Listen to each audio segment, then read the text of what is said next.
محمد وعلى آل محمد وبارك وسلم. قال الله تبارك وتعالى في كلام المجيد إن الله لا يغير ما بقوم حتى يغيروا ما بأنفسهم. صدق الله مولانا العظیم. حضرات گرامی قدر، آج ہم ایک نماز جنازہ میں اس شخص کی نماز جنازہ میں شریک ہیں جس نے حقیقی آزادی کی جدوجہد میں جو شہداء کا ایک تسلسل ہے ان میں ایک اور شہید کا اضافہ ہوا ہے. اور کسی نے کیا خوب کہا کہ شہید کی جو موت ہے وہ قوم کی حیات ہے، شہید کا لہو جو ہے وہ قوم کی زکوٰۃ ہے. یہ ایک شہداء کا تسلسل ہے، اور یہ تسلسل کوئی آج کا تسلسل نہیں ہے. یہ تسلسل اس وقت شروع ہوا جب میرے آقا صلی اللہ علیہ وآلہ وسلم نے فاران کی چوٹیوں پر پہلا کلمہ حق بلند فرمایا اور لوگوں سے کہا کہ لوگوں، اگر میں تم سے یہ کہوں کہ اس پہاڑ کے پیچھے سے فوج آ رہی ہے تو کیا تم اس بات کا یقین کرو گے؟ تمام لوگوں نے ایک آواز ہو کر کہا کہ ہاں، ہم اس بات کا یقین کریں گے، اس لیے کہ آپ صادق اور امین ہیں. آپ نے فرمایا تو پھر سارے مل کر کہو قولوا لا الہ الا اللہ، کہ لا الہ الا اللہ کہو، اللہ کے سوا کوئی عبادت کے لائق نہیں. تو جو لا الہ الا اللہ کہے گا، من دخل قال لا الہ الا اللہ فقد دخل الجنہ، من قال لا الہ الا اللہ فقد دخل الجنہ، کہ جس نے لا الہ الا اللہ کہا اس نے جنت میں راہ پا لی، وہ جنت میں چلا گیا. تو ساتھیوں، وہ موومنٹ، وہ تحریک جو لا الہ الا اللہ کے نام پر وہاں مکہ سے شروع ہوئی، پھر مدینہ گئی، پھر جب مدینہ پہنچی تو لا الہ الا اللہ کے نعرے پر غزوہ بدر لڑی گئی، لا الہ الا اللہ کے نعرے پر غزوہ احد لڑی گئی، لا الہ الا اللہ کے نعرے پر غزوہ خندق لڑی گئی، لا الہ الا اللہ کے نعرے پر غزوہ خیبر لڑی گئی، اور لا الہ الا اللہ کے نعرے پر مکہ فتح ہوا. اور پھر لا الہ الا اللہ کے نعرے پر سیدنا ابوبکر صدیق رضی اللہ تعالیٰ عنہ کے دور میں یمامہ کے مقام پر ختم نبوت کے لیے حضرت خالد بن ولید رضی اللہ تعالیٰ عنہ کی قیادت میں لا الہ الا اللہ محمد الرسول اللہ اور عقیدہ ختم نبوت کے لیے جنگ لڑی گئی. پھر سیدنا فاروق اعظم کا زمانہ آیا، سیدنا عثمان غنی کا زمانہ آیا، سیدنا علی المرتضیٰ شیر خدا کرم اللہ وجہ الکریم کا زمانہ آیا. تو نعرہ ایک تھا، نعرہ نہیں بدلا تھا، نعرہ لا الہ الا اللہ کا تھا. تو سرکار دو عالم صلی اللہ علیہ وآلہ وسلم نے جو مکہ سے ہجرت فرمائی مدینہ کی طرف، وہ بھی لا الہ الا اللہ کے لیے فرمائی. تو وہ پہلی ریاست مدینہ جو لا الہ الا اللہ کے نام پر وجود میں آئی، اس کے لیے بھی ہجرت کی گئی اور لوگ شہید ہوئے، لوگوں نے شہادتیں دی. اور اس کے بعد جو لا الہ الا اللہ کے نام پر اور ہجرت کے نتیجے میں مارز وجود میں آنے والی یہ دوسری اسلامی ریاست اسلامی جمہوریہ پاکستان تھی، جو ہجرت کے نتیجے میں مارز وجود میں آئی، اور ہجرت میں لاکھوں مسلمان شہید ہوئے.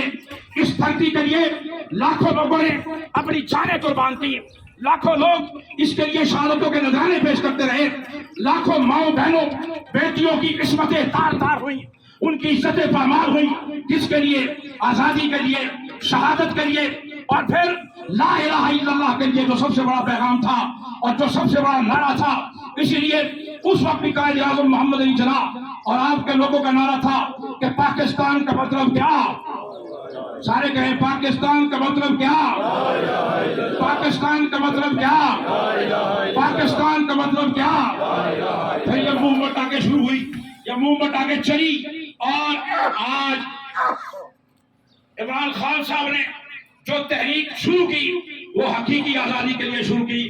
اور اس کا بھی جو پہلا نعرہ انہوں نے لگایا، اپنے ہر جلسے میں نعرہ لگاتے ہیں، اپنی ہر میٹنگ میں نعرہ لگاتے ہیں، ہم اپنے ہر انٹرویو میں نعرہ لگاتے ہیں. اور وہ نعرہ کیا ہوتا ہے؟ پاکستان کا مطلب کیا؟ لا الہ الا اللہ. پاکستان کا مطلب کیا؟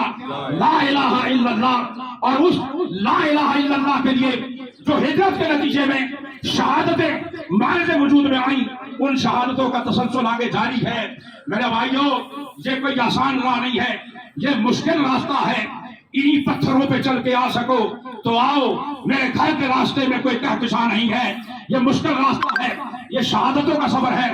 لیکن میں مبارکباد پیش کرتا ہوں ان کارکنوں کو، پی ٹی آئی کے کارکنوں کو، جنہوں نے حقیقی آزادی کے لیے خان صاحب کی تحریک پر لبیک کہا اور باہر نکلے اور پہلے بھی شہادتیں پیش فرمائیں، اور کل پھر ایک اور بلال جو ہے وہ شہید ہوئے.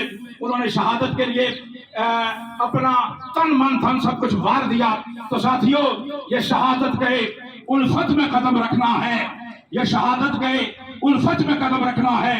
لوگ آسان سمجھتے ہیں مسلمان ہونا، یہ مسلمانی کا تقاضا ہے، اور ہم سب لوگ جتنے بھی آج موجود ہیں ہم ان کو یہ خراج عقیدت پیش کرنے کے لیے اور آج ہم جمع ہیں کہ اللہ تعالیٰ ان کے درجات بلند فرمائے، اللہ تعالیٰ ان کی منزلیں آسان فرمائے. تو یہ جو جدوجہد ہے اس کے لیے اب آپ لوگوں کو یہ بھی کوشش کرنا ہوگی، یہ بھی اپنے ذہن میں رکھنا ہوگا،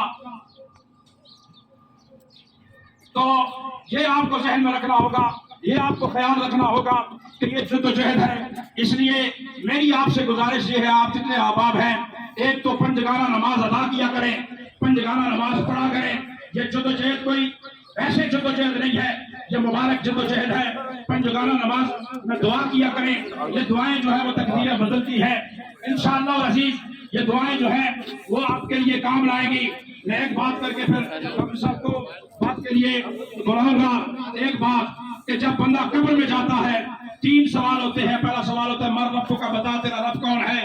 تو اس کا سوال، اس سوال کا جواب وہی دے گا جو اللہ ربی، اللہ اکبر کے نعرے پر مسجد کا رخ کرتا ہوگا، نماز پنجگانہ پڑھتا ہوگا.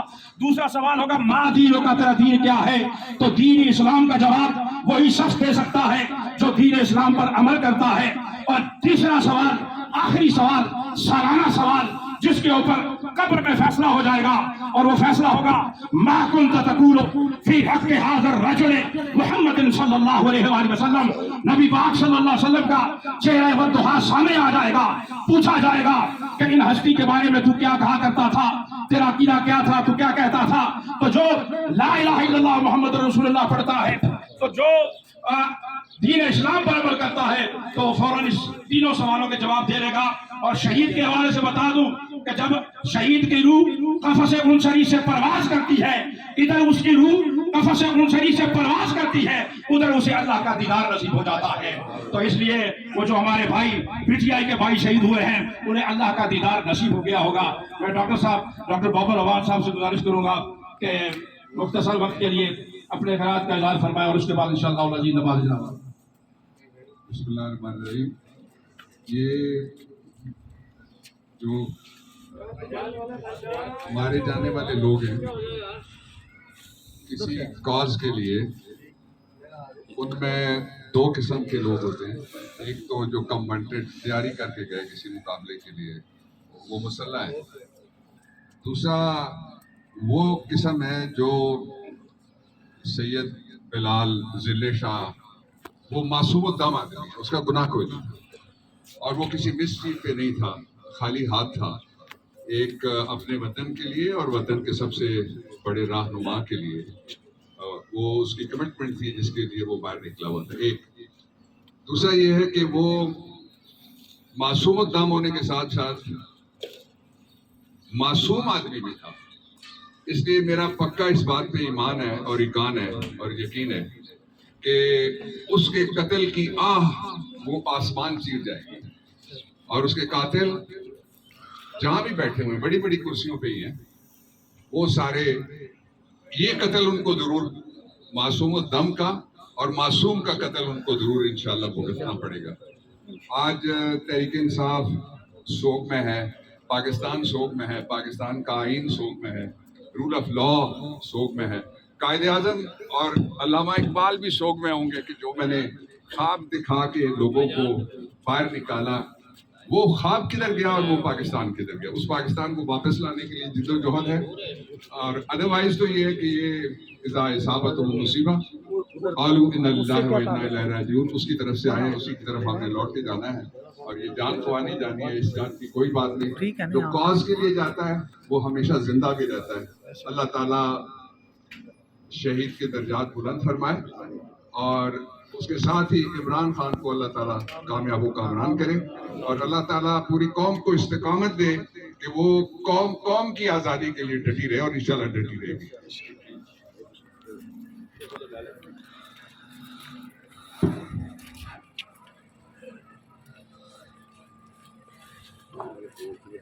تمام آباد نیت